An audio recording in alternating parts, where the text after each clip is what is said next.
नमस्कार मित्रांनो, सुस्वागतम. घरोघरी मातीच्या चुली या मालिकेच्या आजच्या भागामध्ये अगदी मनपूर्वक मी तुमचं स्वागत करते. आजच्या भागामध्ये आता जानकी अवंतिका एकमेकींशी बोलत आहे. अवंतिका विचारते की वहिनी तुमच्याशी एक बोलू का?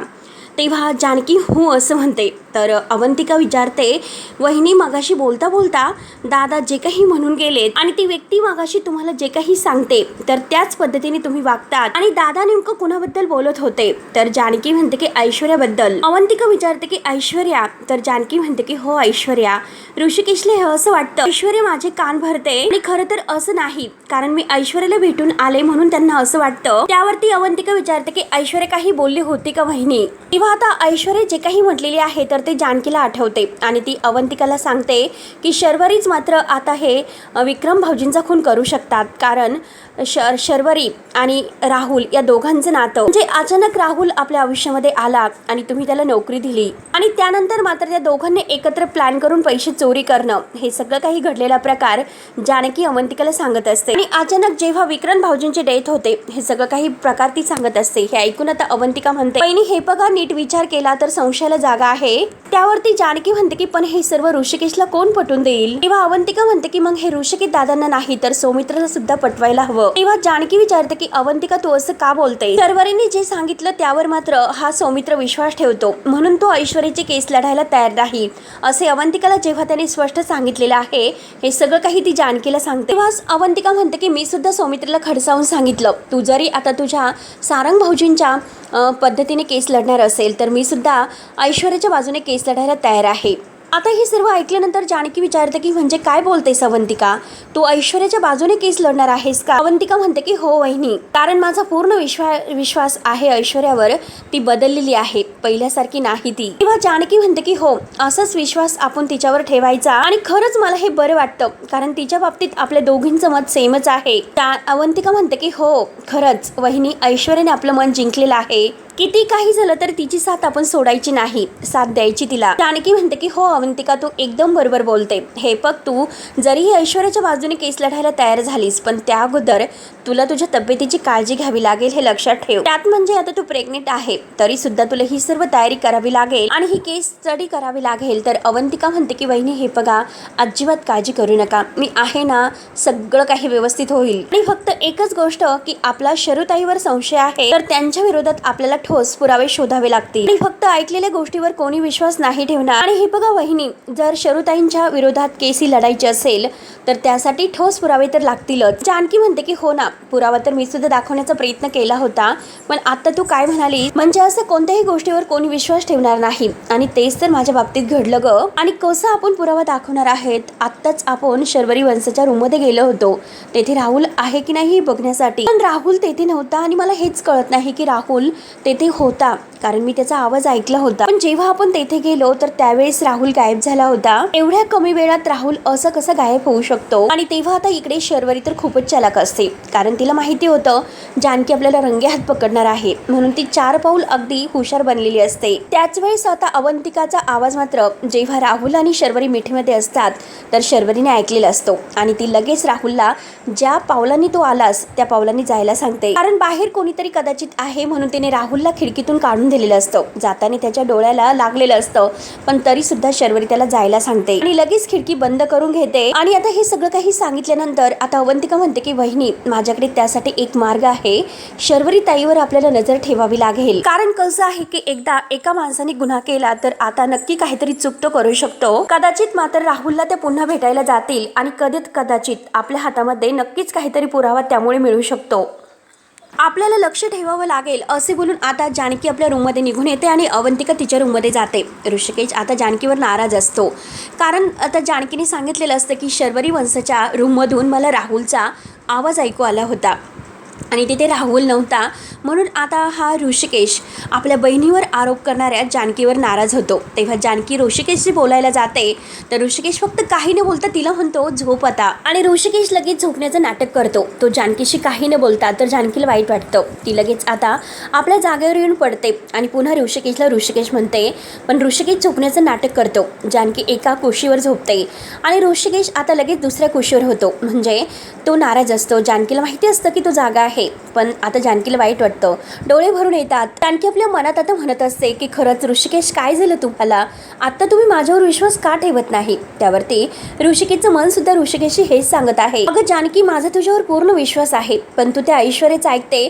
आणि खूप चुकीचं वागते. मला सुद्धा असं तुसडेपणाने तुझ्याशी वागताना आनंद होत नाही आणि हे बघ तुझी चूक सुद्धा तुला कळायला हवी. त्या दिवसातून आज मात्र यांच्यामध्ये दुरावा आलेला असतो, त्याचं त्यांना वाईट वाटतं. त्यानंतर सकाळ होते. जानकी आणि ही अवंतिका दोन्ही तयार होऊन आता नाश्त्याची आणि चहाची तयारी करतात आणि तेवढ्यात अवंतिका विचारते की वहिनी ऋषिकेश दादा तुमच्याशी काही बोलले का रात्री. तेव्हा आता जानकी काहीच बोलत असते थोडा वेळ आणि परत अवंतिकाला म्हणते ते माझ्यावर रागावले, ते माझ्यावर नाही बोलत आणि आता सगळ्यांचा त्यांना माझ्यापेक्षा जास्त त्रास होतो अवंतिका. आणि हे बघ अवंतिका यावेळेस प्रेम करणाऱ्या मायाळू भावाचं पारडं मात्र जास्त जड झालेलं आहे आणि साहजिकच आहे, कारण मी पुराव्याशिवाय बोलले आणि कुठल्याही भावाला मात्र आता हे जडच जाईल आपली बहीण चुकली हे मान्य करायला. आणि हे बघा मी त्यांना समजावेल आणि फार काळ ते माझ्याबरोबर आबोला नाही धरून राहणार. तेव्हा अवंतिका हसते आणि म्हणते की अच्छा.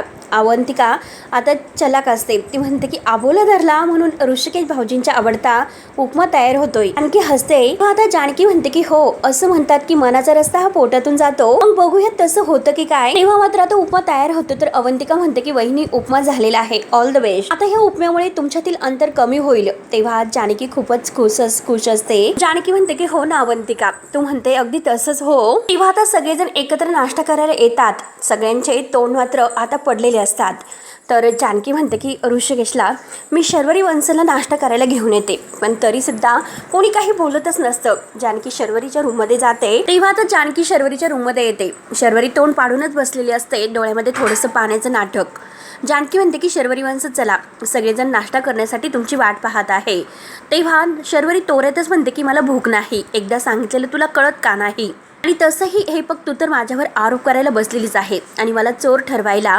तर जानकी म्हणते की हे बघा शर्वरी वंश, आता मी कितीही काही आरोप केले, कितीही काही केलं तरी सुद्धा तुम्ही मला खोटे ठरवताच आणि स्वतःशी तुम्ही खोटं बोलू शकताल का, कारण खरं काय आहे हे तुम्हाला सुद्धा माहिती आहे आणि मला सुद्धा माहिती आहे. त्यामुळे कशाला वाद करतात घरामध्ये. मी फक्त तुम्हाला इथे नाश्ता करायला बोलवायला आले, बाकी काही नाही. आणि हे बघा निदान आईसाठी चला, त्यांना बरं वाटेल याचा तरी विचार करा आणि चला. तर शर्वरी नाहीच म्हणत असते, मला यायचंच नाही असं म्हणते. आणि तेवढ्या सुमित्रा आवाज देते की शर्वरी अगं नाश्ता करायला ये ग. तेव्हा शर्वरी लगेच डोळ्यातील पाणी पुसते आणि लगेच ती आता आईच्या सांगण्यानुसार नाश्ता करायला जायला निघते. तोऱ्यात शर्वरी बाहेर जाते, पण जानकी जेव्हा बाहेर जायला निघते तो खिडकीमध्ये आता विक्रमचा चष्मा तेथेच राहिलेला असतो, कारण जाताना त्याच्या डोळ्यामध्ये काहीतरी धूळ उडालेली असते आणि तो डोळे चोळत चोळत मात्र चष्मा तेथेच विसरून जातो. जानकीचं लक्ष त्यावर जातं. तेव्हा आता जानकी म्हणते की शर्वरी वंशाच्या रूममध्ये हा चष्मा कसा, त्या तर चष्मा वापरत नाही. तेव्हा आता जानकीच्या लक्षात येते की राहुलचा चष्मा आहे आणि तिला लगेच आता आठवतं, लक्षात येते की राहुल चष्मा वापरतो म्हणून, म्हणजे हे सत्य आहे की राहुल शर्वरी वंशाच्या खोलीमध्ये आला होता. आणि तेव्हा मात्र आता जानकी तो चष्मा तसाच घेऊन बाहेर येते आणि सगळ्यांना मात्र आता ती उपमा वाढायला घेते आणि अगोदर ऋषिकेशला वाढते. ऋषिकेशला म्हणते की बघा ऋषिकेश, तुम्हाला आवडतो ना म्हणून मी बनवला, परंतु ऋषिकेश लगेच आता फोनवर बोलण्याचं नाटक करतो.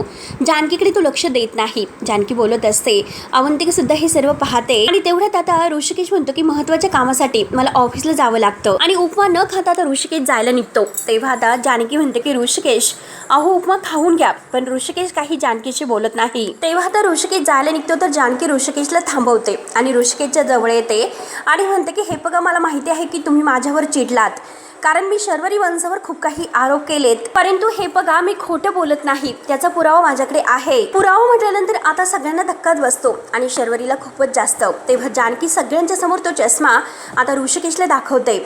आता सगळेजण पाहत असतात की नक्की जानकीचं काय सुरू आहे. जानकी म्हणते की हा चष्मा शर्वरी वंशाच्या रूममध्ये होता आणि हा चष्मा राहुलचा आहे. तेव्हा आता हे ऐकल्यानंतर सगळ्यांना एक प्रकारचा धक्काच बसतो आणि शर्वरी तर आणखीनच टेन्शनमध्ये येऊन घाबरते. आणि जेव्हा ऋषिकेश विक्रमला त्या राहुलला भेटलेला असतो आणि त्याच वेळेस त्याच्या डोळ्यामध्ये हाच चष्मा असतो, हे आता ऋषिकेशच्या लक्षात येते आणि ऋषिकेशला सगळं काही आता लक्षात आल्यानंतर त्याला समजतं की नक्कीच हा चष्मा राहुलचा आहे. तेव्हा सुमित्रा विचारते की जानकी अगं हे सर्व तुझं काय सुरू आहे, नक्की काय चाललं. तेव्हा आता जानकी म्हणते की हे बघा आई, जे काही मला स्पष्टपणे सांगायचं होतं ते सगळं मी सांगितलेलं आहे, माझं म्हणणं मी मांडलेलं आहे. आता याचं उत्तर आहे ते फक्त आणि फक्त तुम्हाला शर्वरी वंशच देऊ शकतात. तेव्हा ऋषिकेश लगेच आता शर्वरीला विचारतो की शर्वरी हे सर्व खरं आहे का, म्हणजे जानकी हे सर्व खरं बोलत आहे. तर शर्वरी आता घाबरते.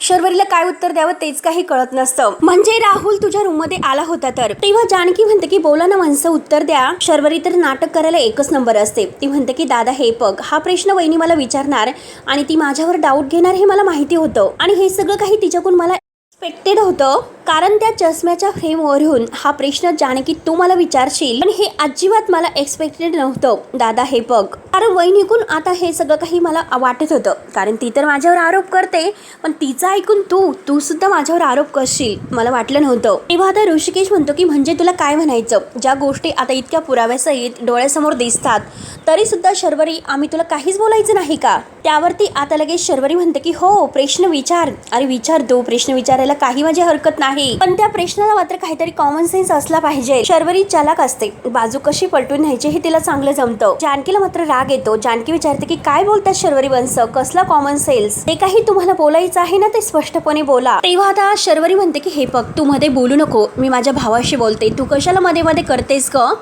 आणि मुळात म्हणजे आमच्या रिलेशनमध्ये तू विष घालण्याचा प्रयत्न करूच नको. तेव्हा जानकी रागाने आता ह्या शर्वरीकडे बघत असते.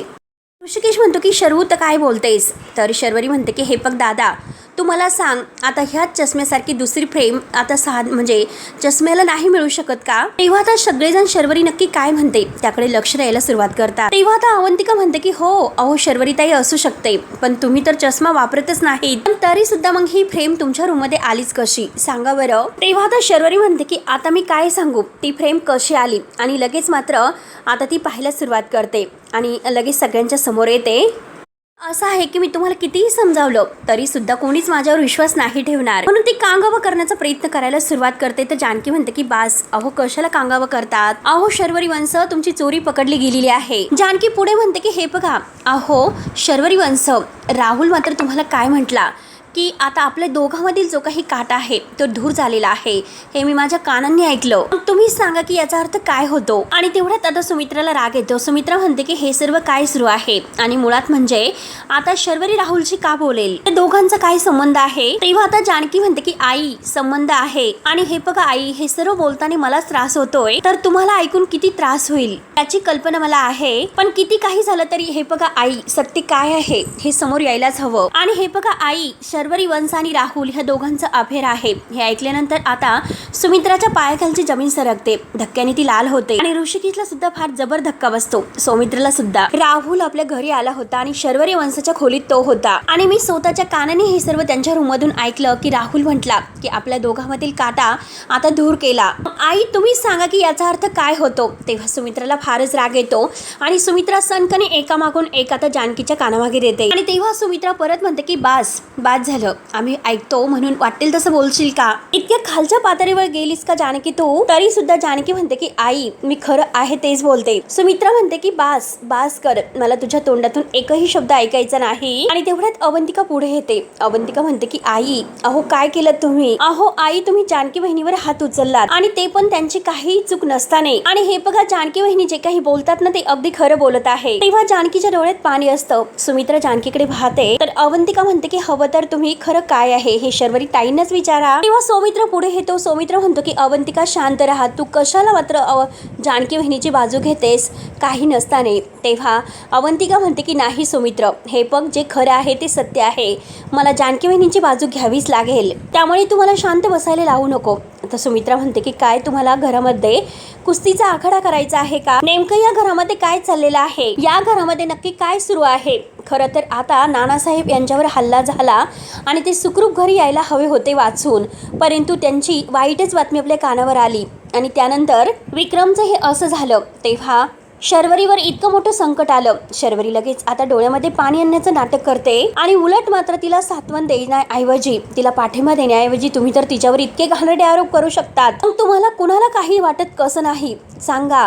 तेव्हा शर्वरी रडण्याचं नाटक करते आणि म्हणते की आई अगं नको, तू कुणाला काहीच बोलू नकोस. तू एकदा मागे म्हणाली होती नाना गेले तेव्हा जिचा नवरा जातो तिला या समाजात काहीच किंमत नसते, तिच्यावर आरोप लावणं हे लोकांना सहज अगदी शक्य असतं, आणि माझ्या बाबतीत आता तेच होत आहे. आणि रडण्याचं नाटक करते.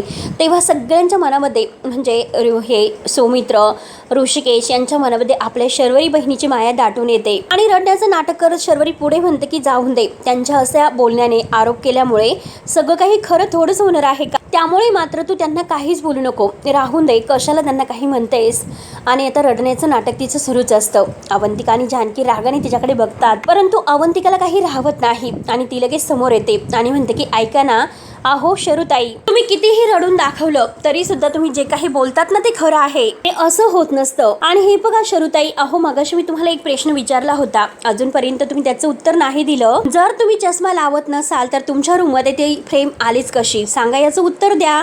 तेव्हा लगेच आता शर्वरी म्हणते की ती फ्रेम माझ्या रूममध्ये कशी आली, मग मी काही आता माझ्या नवऱ्याचं आणि माझं जे काही गुपित गोष्टी आहे त्या सगळं तुम्हाला सांगत बसू का. आणि हा चष्मा मी विक्रांतसाठी बनवून घेतला होता स्वतः, असं मुद्दाम ती आता खोटं बोलते आणि जानकीला सगळ्यांच्या समोर खोटं पाडते. पण तू अवंतिका म्हणते की हे बघा, एक मिनिट शरुताई, अहो जे काही बोलतात ना ते चुकीचं बोलतात, कारण विक्रम भाऊजींना कधी चष्मा नव्हता. तेव्हा शर्वरी म्हणते की हे तुम्हाला जास्त माहिती आहे का, तुम्ही होतात का त्याच्यासोबत, की त्याची बायको होते आणि मला माहिती आहे की मी 24 तास त्याच्या सोबत असायचे आणि त्याला चष्मा नव्हता. हे बघ, तो स्वतःच्या हेल्थकडे आणि कशाकडेही त्या लक्ष देत नव्हता आणि त्यामुळे सुद्धा आमच्यामध्ये अनेक भांडणं व्हायची, अनेक वाद व्हायची आणि अनेक वेळा आमच्यामध्ये तेच भांडण झालं होतं, कारण अनेक वेळा मी त्याला समजावलं, त्याचं डोकं कायम दुखत राहायचं, म्हणून मी त्याला समजावून भांडणं करू करू त्याला मंत्रे आय चेकिंगसाठी पाठवलं होतं आणि तेव्हा समजलं होतं की त्याला चष्मा लागलेला आहे म्हणून. आणि त्याने जी फ्रेम बनवली होती ती फ्रेम मला आवडली नव्हती, म्हणून मी ठरवलं होतं की मी त्याच्यासाठी नवीन फ्रेम घेईल आणि त्याला गिफ्ट करेल आणि त्याला सरप्राईज देईल म्हणून. पण आता तर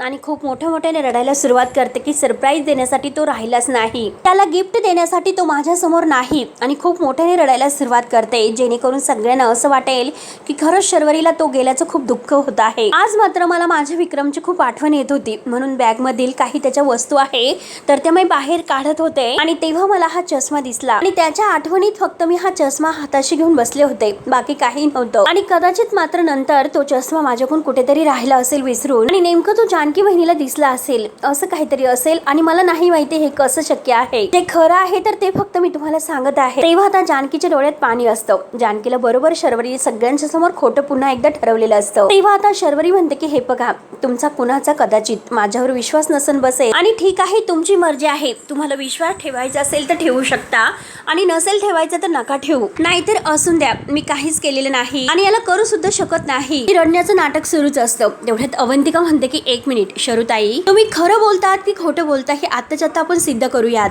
आपण एक काम करूयात, आत्ताच्या आत्ता आपण राहुलला व्हिडिओ कॉल करूयात, ते पण सगळ्यांच्या समोर. म्हणजे तुम्ही जसं म्हणतात की तुम्ही ही फ्रेम विक्रम भाऊजींसाठी घेतली होती आणि ते खरं असेल तर राहुल मात्र व्हिडिओ कॉलवर त्याचा चष्मा लावूनच असेल आणि पण राहुलने जर ती फ्रेम लावली नसेल तर काल रात्री राहुल येथे आला होता ही सिद्ध होईल. तर शर्वरी म्हणते की तुम्हाला जर तसंच वाटत असेल तर लगेच राहुलला फोन करा. तेव्हा आता शर्वरीचा जीव सुद्धा कावराबावरा होत असतो, कारण राहुलच्या डोळ्यांना चष्मा आहे किंवा नाही हे त्यासाठी तिचा जीव धाकधूक होतोय. तो चष्मा राहुलचाच आहे हे तिला माहिती असतं आणि तेवढ्यात ऋषिकेश सगळ्यांच्या समोर मात्र आता व्हिडिओ कॉल करतोय आणि तेव्हा आता ऋषिकेश जेव्हा बघतोय तर तिकडून राहुल हॅलो सर असे करतो तर राहुलच्या डोळ्यांना चष्मा नसतोय. सगळेजण मात्र आता राहुलकडे बघत असतात. शर्वरी तर कावरीबावरीच होते आणि जानकी अवंतिका यांचं जे म्हणणं आहे तर ते शेवटी खरं होतं. आणि तेवढ्यात राहुल पुन्हा म्हणतो की सर एक मिनिट, आणि एक मिनिट सर म्हणून तो आता आपला चष्मा आता दुसऱ्या बॉक्समधून घेतो आणि तो चष्मा डोळ्यांना लावतो आणि एक मिनिट करून मात्र तो पुन्हा व्हिडिओ कॉलवर बोलायला तयार होतो. म्हणजे त्याच्या सुद्धा लक्षात आलेलं असतं. तेव्हा आता सगळ्यांना मात्र आणखीनच धक्का बसतो. तेव्हा शर्वरीचा जीव कुठे आता स्थारावर येतो, कारण तिला आता राहुलने जेव्हा चष्मा लावलेला आहे हे समजताच मात्र ती आता शांत होते आणि राहुल आता मुद्दा म्हणतो की ऍक्च्युली सर तुम्हालाच फोन करणार होतो. तेव्हा शर्वरी लगेच हसायला सुरुवात करते आणि हे बघा सर, मला हॉटेलमध्ये राहणं नाही परवडत, मी इथेच भाड्याने एक घर घेतलेलं आहे आणि त्यात म्हणजे आज सगळं काही शिफ्टिंग होणार आहे, म्हणून मला यायला ऑफिसला जमणार नव्हतं. तेव्हा आता ऋषिकेश म्हणतो की ठीक आहे आणि ऋषिकेश म्हणतो की तसंही मी ऑफिसच्या कामासाठीच बोलायला फोन केला होता आणि तू ऑफिसला येत नाही तर आपण नंतर बोलूयात, असे आता ऋषिकेश मुद्दा म्हणतोय. तेव्हा राहुल म्हणतो की थँक्यू सो मच. आता काहीतरी त्याच्या लक्षात आले आणि शेवटी त्याने दुसराच चष्मा मात्र आपल्या डोळ्यांना लावलेला असतो आणि आपला प्लॅन अगदी म्हणजे बाजी मारलेली असते. तेवढ्यात फोन ठेवल्यानंतर तो आपल्या डोळ्यांचा चष्मा अगदी काढतो. तर शर्वरीला तर आनंदच होतो, पण आता ऋषिकेशला जानकीचा राग येतो आणि रागाने तो जानकीला विचारतो तुला अजून काहीतरी बोलायचं आहे का. आणि शर्वरी आणखीनच सगळ्यांसमोर रडण्याचं नाटक करते. आता सौमित्र ऋषिकेश यांच्या मनामध्ये जानकी अवंतिका यांच्याविषयी आणखीनच गैरसमज होतात. तेव्हा आता सगळ्यांच्या समोर ऋषिकेश जानकीला शर्वरीची माफी मागायला सांगतो आणि सुमित्रा म्हणते की अशी तशी माफी नाही जानकी, हे बघ शर्वरीचे पाय धरून ती तिची माफी मागायची. शर्वरीला तर हेच हवं असतं आणि पुन्हा मात्र तिच्याबद्दल बोलताना ना 100 वेळा विचार कर असं म्हणते, ते पण कडक आवाजात. तेव्हा ऋषिकेश जानकीला म्हणतो की हे बघ जानकी, शर्वरीवर असे वाटेल तसे आरोप करताना तू विचार का केला नसेल? आता माफी मागताना तू कसला विचार करतेस? माफी माग तिची. शर्वरी तोऱ्यातच पाहत असते. अवंतिकाला सुद्धा आता वाईट वाटतं. ती खाली मान घालून उभी असते. पण जानकीला आता शर्वरीची माफी मागायला सांगितलेली असते आणि ती ऋषिकेशकडे बघत आहे. शेवटी जानकी आता मोठ्या मनाची असते आणि ती शर्वरीची माफी मागायला शर्वरीच्या जवळ येते. शर्वरीकडे पाहत असते तर शर्वरी डोळे बंद करून आता रडण्याचं नाटक पुन्हा सुरू करते. तेव्हा मित्रांनो, हा भाग येथे संपतो. पुढील भागामध्ये आता मात्र हा विक्रमचा जो काही विधी असतो, तर आता ही शर्वरी विक्रम विक्रम असं म्हणून मात्र जोरात ओरडत असते त्याच्या फोटोजवळ. आणि आता त्याच वेळेस ऐश्वर्या तेथे आलेली असते आणि तिच्यासोबत पोलीस सुद्धा आलेले आहेत. आणि त्याच वेळेस ऐश्वर्या म्हणते की ह्या शर्वरीने विक्रमला मारलेला आहे. तेव्हा मात्र आता सुमित्रा सनकनी पुढे येते आणि ऐश्वर्याच्या कानामागे देते आणि म्हणते की माझ्या मुलीवर आरोप करण्या अगोदर विचार करायला हवं आणि तुझी हिंमतच कशी झाली माझ्या म्हणजे मुलीवर तू आरोप करते. ऐश्वर्याच्या कानामागे दिली जात असते आणि त्याच वेळेस आता इन्स्पेक्टर साहेब म्हणतात शर्वरीच्या विरुद्ध मात्र आहे अरेस्ट वॉरंट आहे. आणि तेव्हा आता लेडीज कॉन्स्टेबल या शर्वरीला पकडतात आणि शर्वरी म्हणते की सोडा मला, मी काही केलेलं नाही. तर सौमित्र म्हणतो की हे सगळं तुमच्यामुळे झालेलं आहे. तेव्हा सारंग पुढे येतो आणि सारंग सौमित्रला म्हणतो की दादा. आणि आता मात्र ह्या तिघांमध्ये भांडण व्हायला सुरुवात होते. तर जानकी सगळ्यांना म्हणते की थांबा, मी माझं घर असं नाही तुटून देणार. खरा गुन्हेगार कोण आहे हे मी शोधून काढणार आहे. तेव्हा ऋषिकेश शर्वरीला आधार देत असतो आणि शर्वरी रडण्याचं नाटक सुरू करत असते. परंतु आज शर्वरीबद्दल जो काही पुरावा मिळालेला आहे तर तो मात्र आता शर्वरीला बरोबर अरेस्ट म्हणजे तिचं वॉरंट निघालेलं असतं. आणि कसे ती आता जेलमध्ये खडी फोडायला जाते हे आता आपण पुढच्या व्हिडिओमध्ये पाहणार आहोत. त्यासाठी मित्रांनो, हा भाग शेवटपर्यंत नक्की बघत राहा. धन्यवाद.